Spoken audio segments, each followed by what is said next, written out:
guys, this is Diane from Teach Pre-K. Valentine's Day is just around the corner. So I just did a crafts video with a giant Valentine crash in the middle of it, but I've got literacy activities, and all these literacy activities are in my All About Valentine's Day 5-day lesson plan, and then I have some Valentine's differentiated centers as well. So I'm going to show you some of my favorite and best Valentine's literacy activities. And a lot of my literacy activities, as you will notice if you've watched my other videos, are the same type of activity from lesson plan to lesson plan to lesson plan. And that is so we just practice. I think preschool and pre-K, it is the repetition and the kind of seeing that they are becoming more and more successful at doing the same things that kind of makes them feel good, gets their confidence. It's an easy way to assess kids, and for you to even just mentally go, oh my gosh, the last time we did this activity, he couldn't do any letters. He didn't know any of his letters, and now this time he knows almost all of them. This is great. So my first one, I always have something where it's like a seek and find. I call it mark the letter. So I've got uppercase and lowercase, and I always include uppercase and lowercase letter cards. And the object of this is that you use these uppercase, lowercase cards. You can do a straight match. So uppercase letter cards with uppercase letters to find, lowercase letter cards, and lowercase letters to find. But I always use these Art Daubers, or you can find some super cheap bingo daubers on Amazon.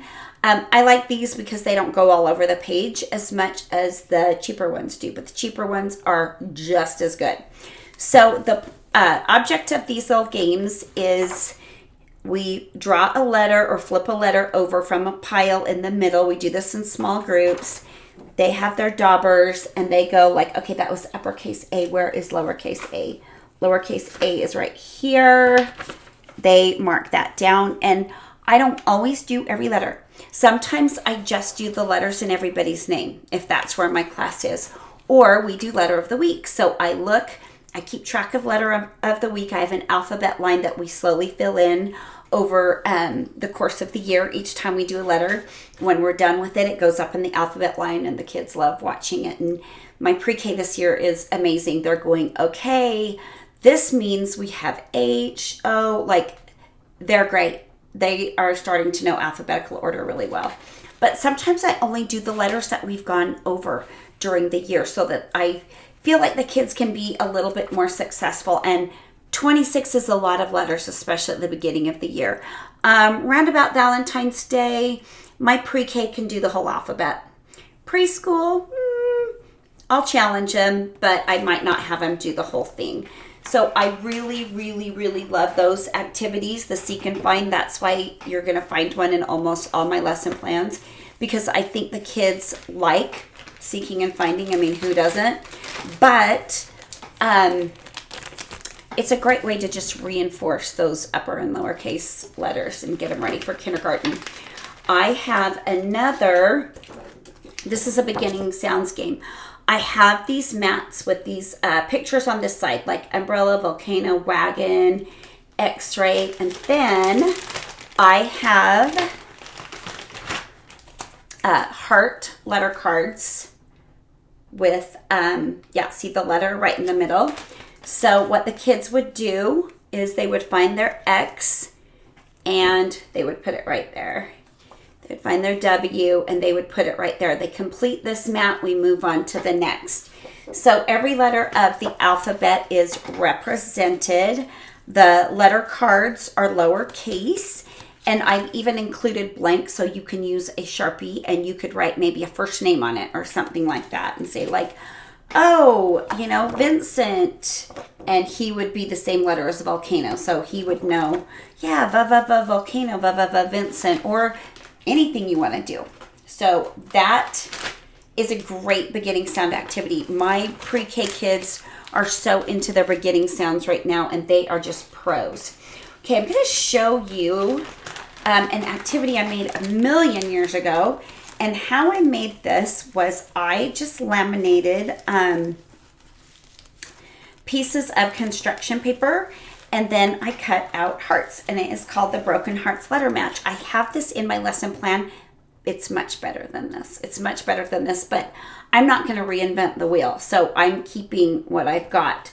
So I would have like lowercase letters all spread out like on the rug, and the kids would have to find the uppercase and see if they match. And sometimes this can be kind of hard, especially for my little 3 to 4 year olds. So I just go, it's the same color. And that helps a whole lot. And then they know they've got to find, if this is yellow, they've got to find the uppercase letter that's yellow too. Now I use yellow more than once, but through trial and error, they will definitely find the same one. And I do all 26 letters with that because they love it. It's like putting together 26 little puzzles. So they think that's a lot of fun. Another great game that I have are these beginning sound discs. So this one, inside the heart is a picture, the beginning sound, and you just use a little clothespin. I love these little colored clothespins. These are super tiny. I think these are great because some of my kids are ready to do other fine motor things that are a little bit harder. Some kids need to do harder fine motor skills because they really need, I mean, we're doing Play-Doh, we're doing everything, but these help because they're harder. They've really got to concentrate and really pinch to get that on that letter C. But it's also fun because with the colored clothespins, you can put out just little Valentine colors and keep with the theme, keep it really cute. Kids always like it when you keep things with the theme. So that is that. And then another letter match activity that I've got is a lowercase letter clip. I'm going to bring a couple of those out. So each little Valentine character has a uppercase letter that they're holding in a little frame and a little heart frame. And again, you just use your clothespins. These come in all different sizes. So you just match your uppercase and lowercase letter and give it a little clip. So yeah, this is so cute because come on, look at how adorable these little animals are. And they love doing these. My pre-K kids, I know I'm talking about them a lot because they have taken off like a rocket. They love seeing how fast they can do those because they really want to go and play free centers. So that is another really fun activity. I also have a rhyming words matching card game. And with matching games, there's so many different ways to play.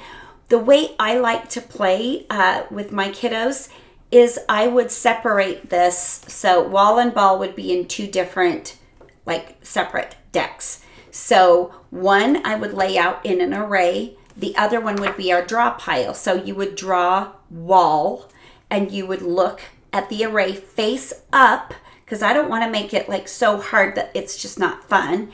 And you would find your match and then would flip another card and someone else would have a turn for nose, rose, all that stuff. So that's the way I like to play vocabulary matching, shape matching, like any matching card game I have. That's how I like to do it because I think that they can all feel really successful. Now I'm going to bring up my pre-K kids again. They're getting to the point where I could maybe limit the amount of matching cards I have in an array on the floor face down. And they would have to flip up two that matched. So they're getting to that point where they can play it. But you got to keep things developmentally appropriate. And they also need to feel successful doing your activity or they're not going to like it.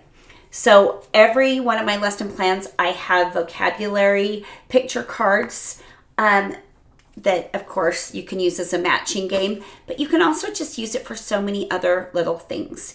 You can use these for storytelling. You can use these for like little sequencing things. You can do these for seek and finds. There's so many different ways that you can do this, but I will leave a link to that 5-day lesson plan. I really, really love my Valentine's lesson plan. It's really cute.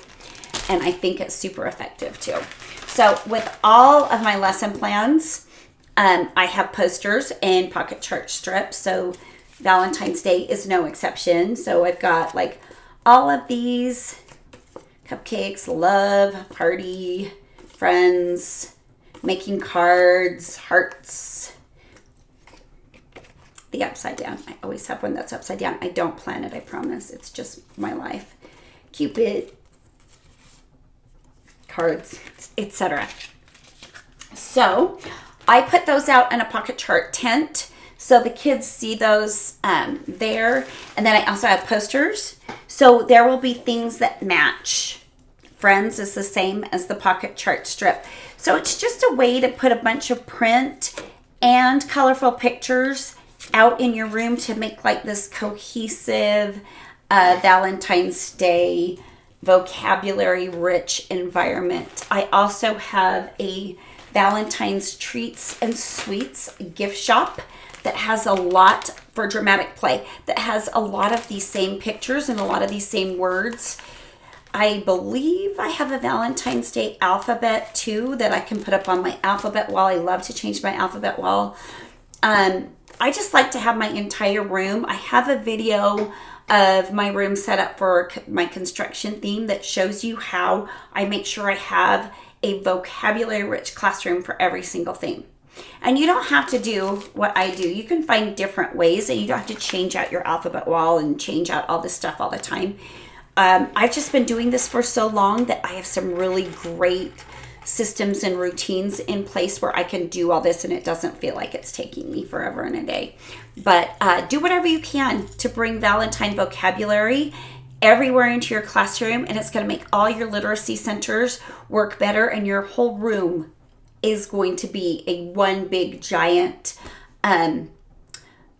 land of literacy, learning, and vocabulary for your kiddos. So that's the beauty of preschool and pre-K, is that we have the opportunities to do that. So anyway, so that was my Valentine's Day literacy activities. I will put links to everything that I can possibly think of that you might need. So thanks so much, and happy Valentine's Day.